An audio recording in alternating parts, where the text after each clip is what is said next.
what does singing have to do with sex?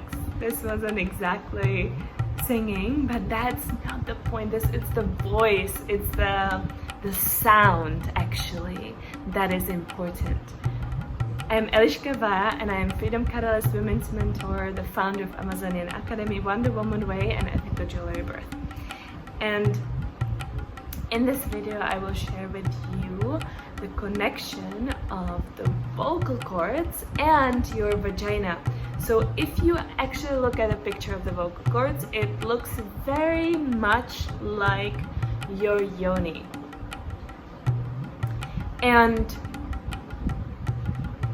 when you have your throat stuck or this feeling like I want to sing more, connect and ask actually and tune in, feel into your vagina if there is more, or if that is also a connection or a desire to experience more pleasure.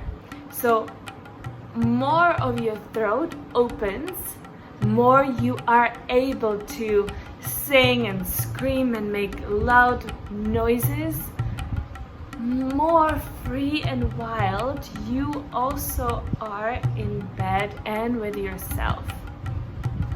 So the pelvic floor, the deepest, I'm doing that because the deepest layer of the pelvic floor activates also this like deeper connection to your voice. So have you ever heard your voice after having a really, really good self-pleasure practice or sex?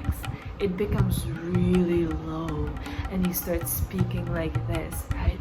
That's because you are being connected fully through the body to your vagina.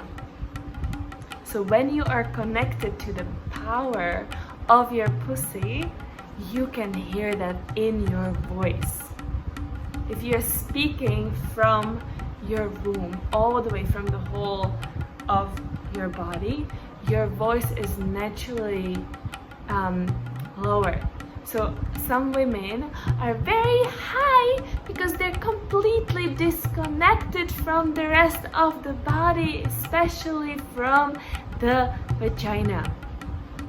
So more and more you explore your vagina, more and more you become embodied, you become magnetic and attractive to your environment, and you'll attract the things that you desire. That is the magic. And this is how you do it. This is the secret. It's the breath, which you can get in a form of a gift on my website. So head over there, and also if you like this content, subscribe to the channel for a weekly dose of freedom.